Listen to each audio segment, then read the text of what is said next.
Assalamualaikum warahmatullahi wabarakatuh.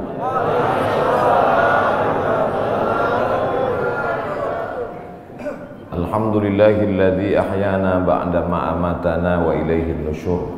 Wassalatu wassalamu ala asyrafil anbiya wal mursalin sayyidina wa maulana Muhammadin wa ala alihi wa sahbihi wa man tabi'ahu ila yaumiddin. Yang sama-sama kita hormati Bapak Jenderal Manajer PT Antam beserta seluruh keluarga besar PT Antam, bapak-bapak, ibu-ibu, hadirin hadirat, tak dapat saya sebut satu persatu. Insya Allah semua jamaah fardu subuh ini dimuliakan Allah Subhanahu wa Ta'ala. Amin ya rabbal alamin. Kita sudah masuk pada tanggal 17 Rajab. Artinya kita hanya ada waktu 13 hari lagi berada di bulan haram. Haram artinya mulia. Minal masjidil haram, dari masjid yang mulia. Ini tanah haram, berarti tanah mulia. Masjidil haram, masjid mulia. Tanah haram, tanah mulia. Khamar haram, artinya khamar kalau diminum menghilangkan kemuliaan, itu maka disebut haram. Ya, nanti ketika pulang dari Makkah anaknya nanya, "Ma, kemarin sholatnya di mana?" Masjidil Haram. Artinya apa? Jangan tanya-tanya. Dari dulu memang udah gitu. Haram diambil dari kata hurmatun, kehormatan, kemuliaan.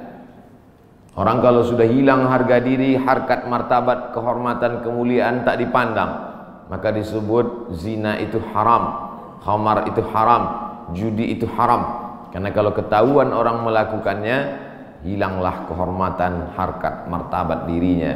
Mudah-mudahan kita diselamatkan sampai anak cucu kita dari yang haram-haram. Bulan haram, bulan yang dipilih Allah Ta'ala untuk memuliakan dirinya. Waktu yang paling mulia waktu subuh. Siapa yang memilih waktu subuh ini? Allah. Tidak bisa ada manusia di atas muka bumi ini memilih waktu untuk memuliakan Allah dengan cara dia. Tak bisa. Waktunya Allah yang milih. Caranya Allah yang mengajarkan. Nabinya dia yang mengirim. Malaikatnya dia yang mengutus. Siapa malaikatnya? Jibril alaihissalam. Wahyunya Allah yang membawa Al-Quranul Karim dan sunnah Rasulullah SAW. Nabinya Muhammad sallallahu alaihi wasallam. Waktunya minha arba'atun hurum, ada 4 bulan yang mulia. Salasun mutawaliyatun, 3 bulan berturut-turut. Zulqa'dah, Zulhijjah, Muharram. 1 terpisah, ma baina Jumada wa Sya'ban, terletak antara bulan Jumadil Akhir dan Sya'ban. Itulah dia disebut dengan bulan Rajab. Makanya Nabi berdoa khusus bulan Rajab, Allahumma barik lana fi Rajab wa Sya'ban, berikan kami berkah di bulan Rajab dan bulan Sya'ban. Wa ballighna Ramadan, sampaikan kami ke bulan Ramadan. Ketika saya berdoa minta Rajab, bapak-bapak mengaminkan. Ada ibu-ibu satu diam aja. Ibu kenapa enggak mengaminkan? Saya sudah dapat Rajab. Rupanya nama suaminya Pak Rajab. Rajab artinya tarjib. Tarjib. Tarjib artinya ta'zim. Ta'zim artinya agung, tinggi, hebat. Bulan Rajab bulan yang tinggi, bulan yang hebat yang dipilih oleh Allah Subhanahu wa Ta'ala. Amal yang paling afdal di bulan Rajab adalah amal yang paling mulia. Apa amal yang paling mulia? As-sawmu li wa ana ajzi bihi. Puasamu itu untukku, aku yang memberi balasannya.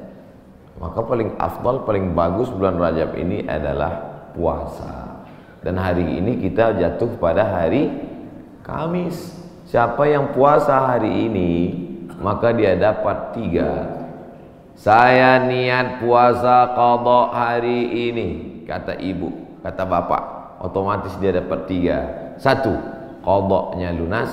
2, dapat pahala puasa Kamis. 3, dapat pahala puasa sunat Rajab. Saya tak bisa Pak Ustadz. Kenapa? Tadi nggak niat. Kamis depan, mudah-mudahan masih hidup.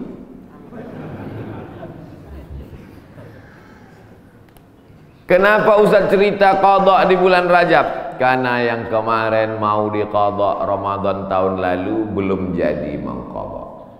Faman kana minkum maridan, siapa yang sakit, au ala safarin atau musafir, fa iddatum min ayyamin ukhar, ganti di hari yang lain.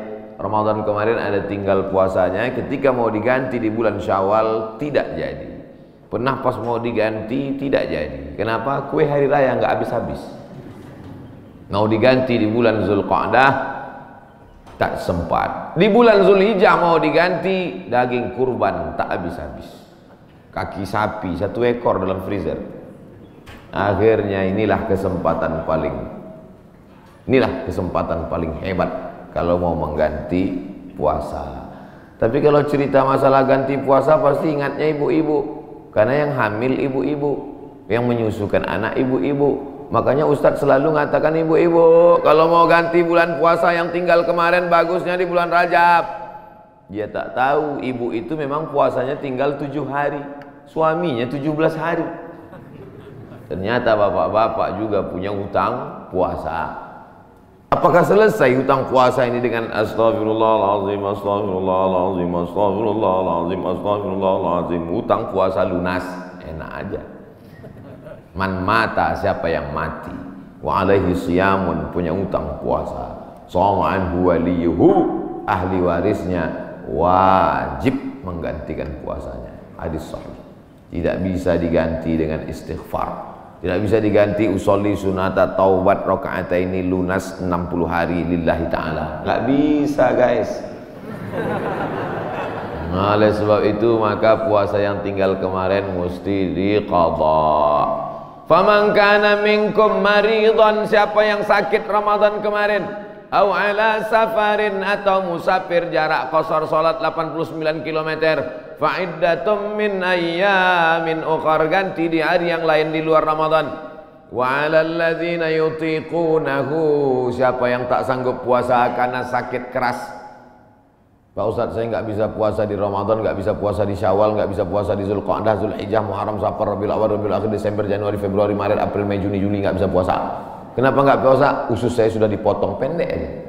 Bentar-bentar lapar, bentar-bentar lapar, bentar-bentar lapar.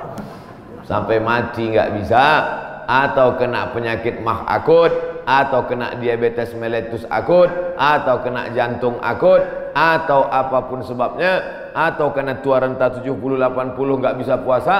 Fa'iddatu min ayamin ukhar, bagi yang musafir dan sakit. Tapi bagi yang nggak sanggup sampai mati, fidyatun ta'amu miskin, bayar fidyah makan 1 hari fakir miskin. Bagaimana dengan perempuan hamil dan menyusukan anak? Masuk yang mana dia?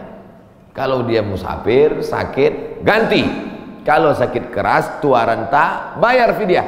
Perempuan yang hamil dan menyusukan anak tidak disebut dalam ayat ini, maka ulama berijtihad, lain kepala, lain isinya. Rambut sama hitam, isinya macam-macam.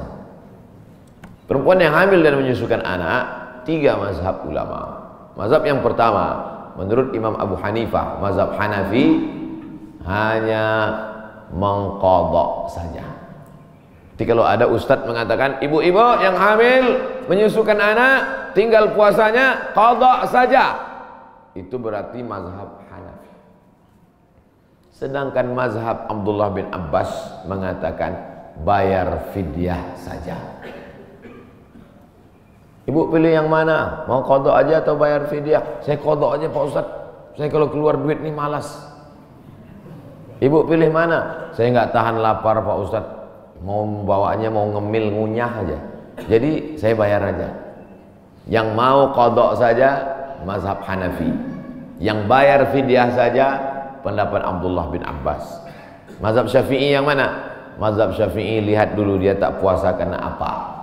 Kalau dia tidak puasa karena dirinya, karena lemah, karena tak mampu, qadha saja. Tapi kalau ada unsur anaknya, kenapa ibu tak puasa? janin saya lemah, sudah diperiksa USG oleh SPOG, spesialis obgyn kandungan. Katanya janin lemah, ibunya sehat tapi janinnya lemah. Maka kalau sebab anaknya dia tidak puasa, maka dia kena dua double, bayar fidyah dan puasa qadha. Laki-laki mesti tahu. Saya untuk apa tahu? Saya kan nggak hamil dan menyusui, istrimu hamil dan menyusui. Itulah untungnya ibu-ibu yang suaminya pengajian. Pulang dia dari sini nanti diingatkannya, ibu, nanti hari Senin kau puasa. Tapi kalau suaminya Fir'aun, ibu sedang puasa pun disuruhnya, buka puasa. Apa itu puasa? Bapak Ibu yang dimuliakan Allah, ar-rijalu qawwamuna 'alan nisa. Berapa banyak puasa ibu, maka suami ikut bertanggung jawab. Kenapa? Karena istrinya itu tidak puasa gara-gara suaminya. Coba kalau kau tengok saja istrimu itu. Oleh sebab itu maka tanggung jawab luar biasa di hadapan Allah Subhanahu wa taala.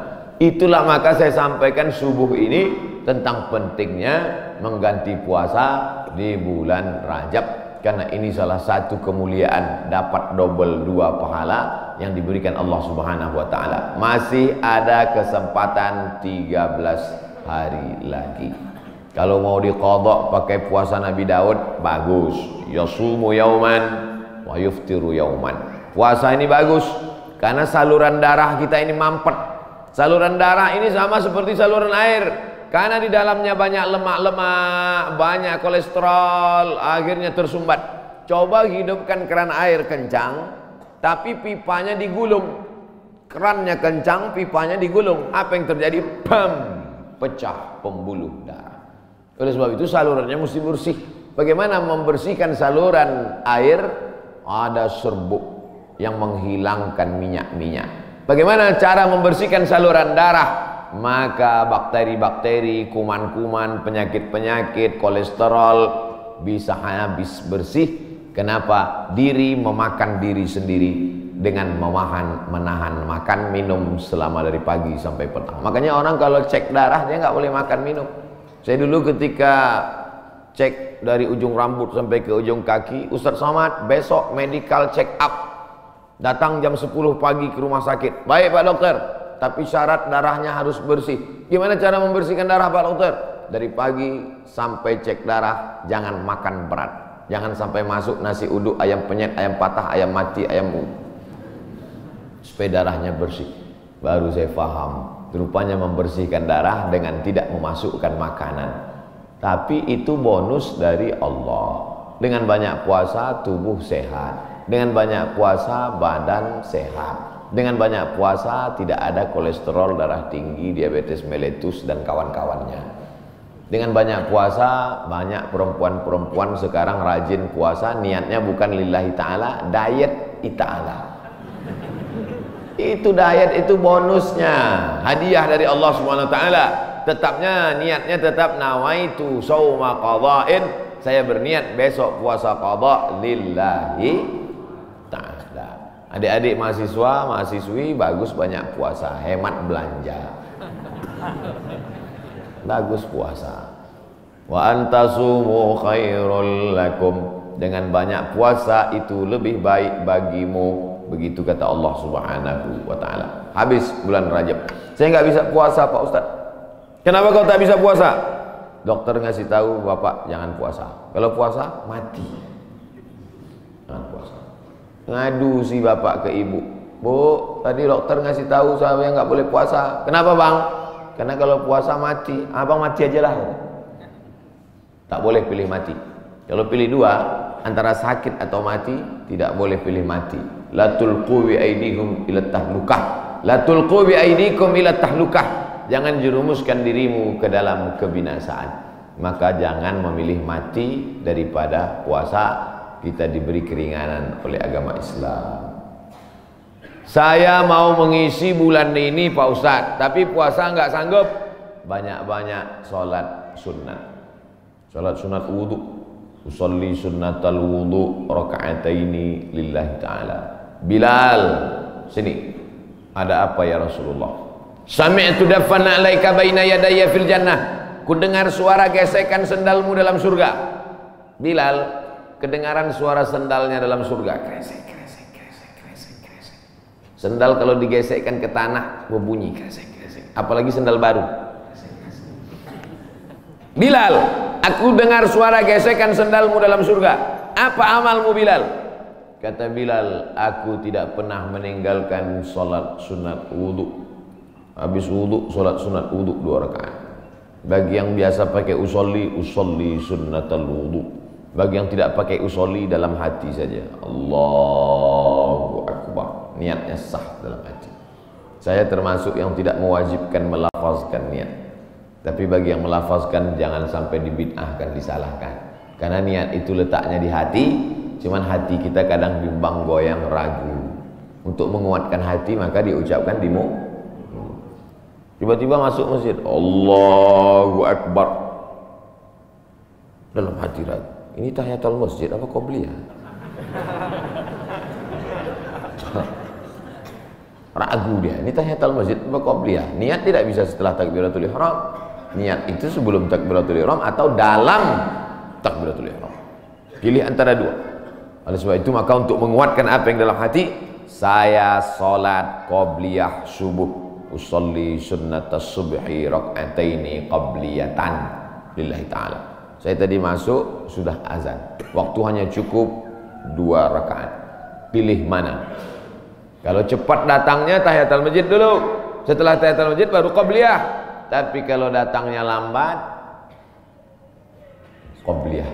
Karena kalau tahiyatul masjid enggak dapat qabliyah. Tapi kalau qabliyah automatically dapat tahiyatul masjid. Tapi jangan gara-gara ini lambat terus datangnya. Nah, Ustaz Somad pandai ceramah aja nyuruh cepat datang. Ustaz sendiri lambat datang, sengaja lambat. Karena kalau cepat banyak yang minta foto.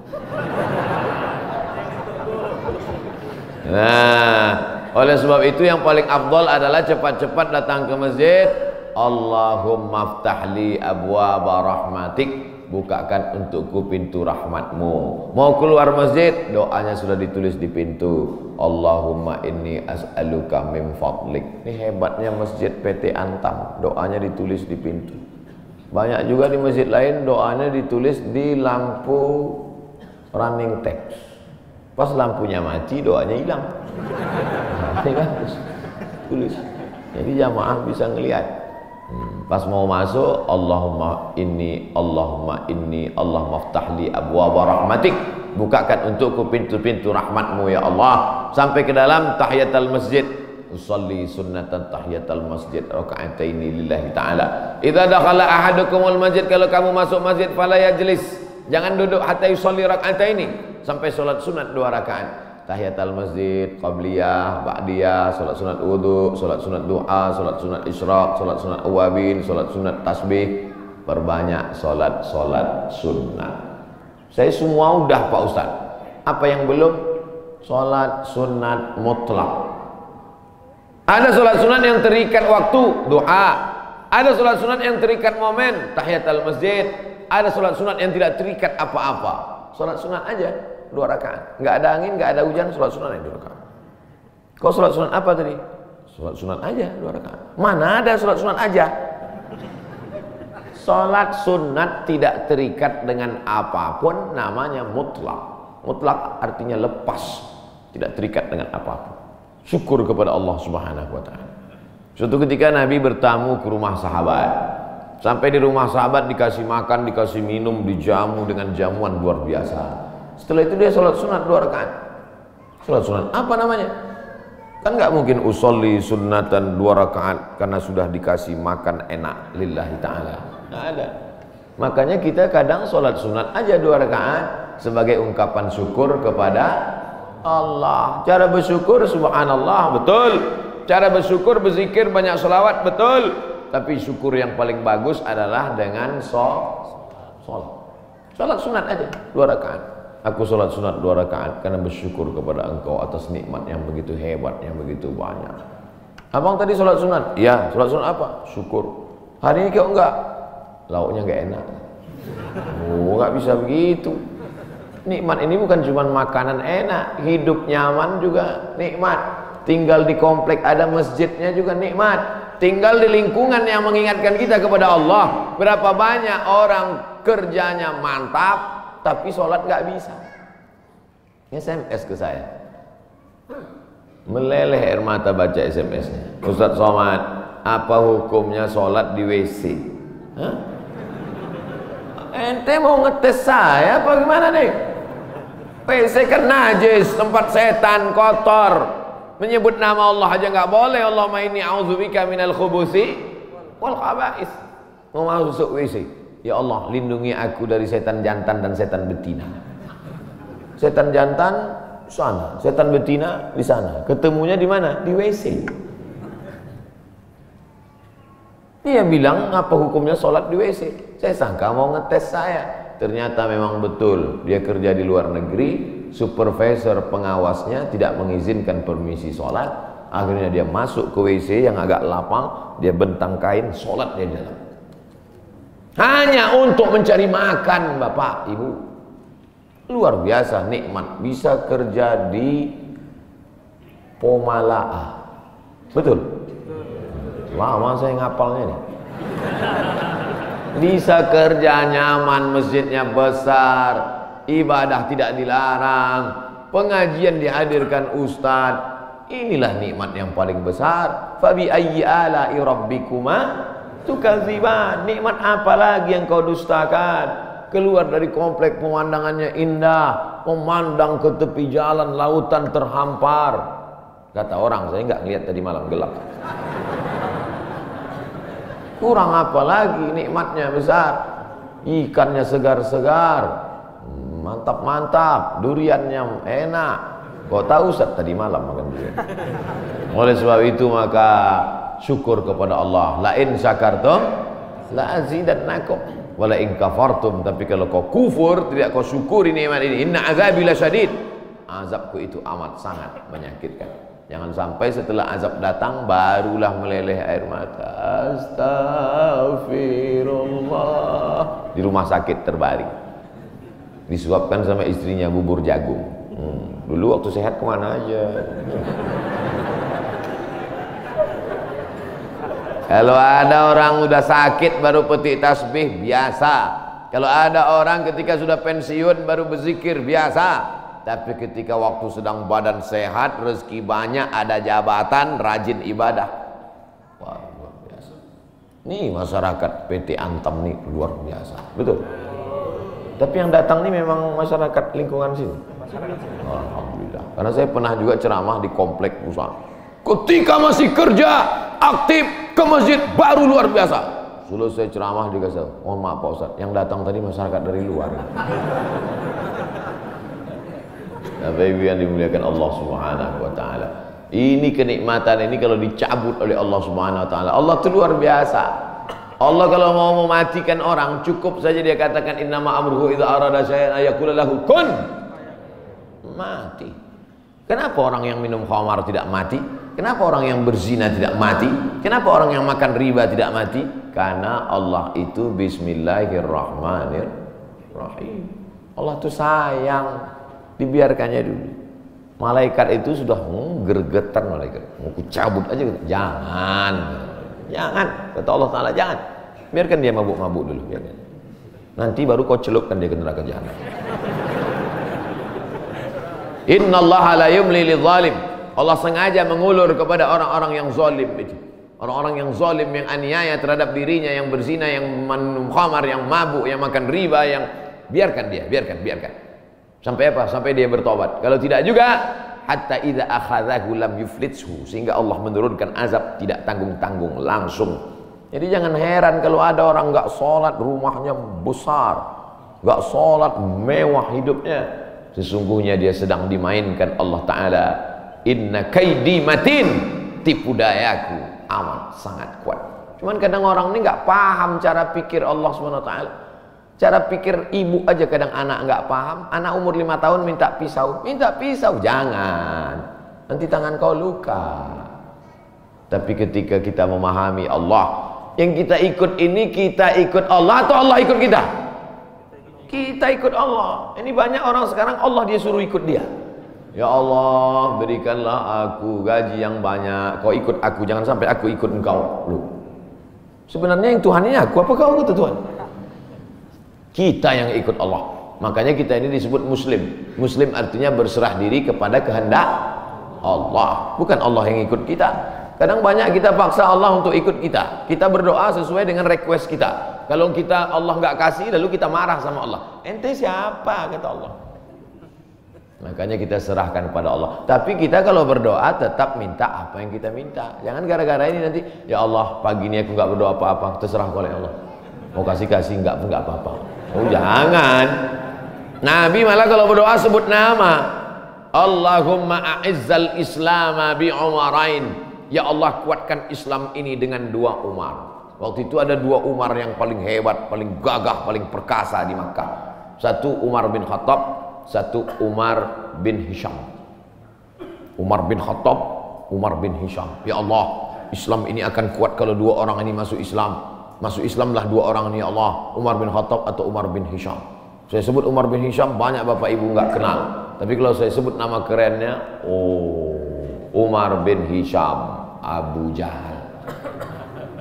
Makanya kalau kenalan sama orang jangan cuma tanya satu nama, tanya nama satu lagi. Banyak orang ini namanya macam-macam. Nama siapa? Abdul Somad. Di Facebook Anton. Enggak, nama saya di mana-mana tetap Abdul Somad. Nama Abdul Somad, Instagram Abdul Somad Official. Cuman mau ngasih tahu aja supaya di follow. Bapak Ibu yang dimuliakan Allah Subhanahu wa taala. Jadi kalau masih bisa sehat, beribadahlah. Karena sampai masanya nanti udah sakit nggak bisa beribadah. Parahnya lagi, sudah sakit pun nggak ke masjid juga. Makanya walaupun sakit datanglah ke masjid. Nggak bisa sholat di depan, sholat di belakang. Malu sholat di belakang, di emperan. Nggak bisa juga sholat, kasih tahu biar kami sholatkan. Jangan segan-segan. Bapak Ibu yang dimuliakan Allah Subhanahu wa taala. Saya Pak Ustadz nggak bisa puasa, sholat sunat. Sholat sunat pun nggak bisa Pak Ustadz. Baca Quran. Duduk, nggak bisa tegak, nggak bisa rukuk, nggak bisa sujud, buka Quran. Bismillahirrahmanirrahim. Tapi katanya baca Quran auzubillah Pak Ustadz. Oke. A'udzubillahi minasyaitonirrajim. Bismillahirrahmanirrahim. Ya ayyuhan nas, wahai manusia, ittaqu rabbakum, takutlah kamu kepada Allah. Inna zalzalatas saati syai'un azim. Sesungguhnya bumi akan bergoncang dan hari itu kiamat terjadi, azabnya amat sangat kuat. Membaca itu ketakutan, langsung pulang ke rumah sedekah. Berapa? 500 perak. Jadilah daripada sebelumnya hatinya tertutup. Itulah orang-orang ketika dibacakan ayat kepadanya, zadathum imana, bertambah imannya. Surat Al-Hajj. Apa ayat yang kau lihat? Sesungguhnya saat itu Allah sedang menegur engkau. Wa taran nasa sukara, kau lihat manusia waktu itu seperti mabuk. Wa mahum bisukara, mereka bukan mabuk. Jalan sempoyongan mau tumbang di atas bumi, mereka mabuk? Bukan. Kenapa mereka tidak mabuk? Walakinna adzaballahi syadid. Tapi saat itu azab Allah amat sangat menyakitkan. Sempoyongan jalan macam zombie. Kenapa? Karena kerak bumi waktu itu tercabut. Kita sekarang kan bisa tenang ini karena kerak bumi ini bisa normal. Kerak bumi ini ada pakunya. Sampai masanya pakunya itu copot. Apa pakunya? Wa takunul jibalu kal ihnil manfush. Waktu itu paku-pakunya gunung-gunung seperti bulu kambing dihembus angin. Ada kalanya Allah menyebut kal ihnil manfush. Ada kalanya disebut kal farashil mabsus, seperti rayap yang berterbangan, seperti nyamuk yang berterbangan, habis semuanya. Kalau Gunung Bromo, Gunung Kidul, Gunung Merapi, Gunung Kelut seperti rayap yang berterbangan, lalu kita seperti apa? Kalau ada tetangga bapak yang sombong, yang angkuh, ambil rayap, hembuskan ke mukanya. Begitulah nanti saudara. Kalau gunung Kidul, gunung Bromo, gunung Merapi seperti rayap, lalu kau seperti apa nanti di hadapan Allah? Dua kemungkinan, dia taubat atau makin ngamuk. Kita ini nggak ada apa-apanya. Yang disombongkan itu apa? Yang diangkuhkan itu apa? Maka mesti banyak-banyak ibadah. Itu yang akan dibawa menghadap Allah Subhanahu wa taala. Tadi malam ada yang ngirim ke grup WhatsApp. Percakapan antara ayam dan anaknya. Bapak Ibu udah dapat? Apa kata anak ayam? Mama, kenapa manusia itu hebat ya? Namanya macam-macam setelah lahir ke dunia. Ada Abdul Somad, ada yang lain-lain. Sementara kita semuanya namanya sama, ayam. Semua ayam. Apa kata induk ayam? Gak apa-apa nak, mereka memang namanya mantap-mantap, tapi setelah mati semuanya namanya satu, mayat. Beda sama kita.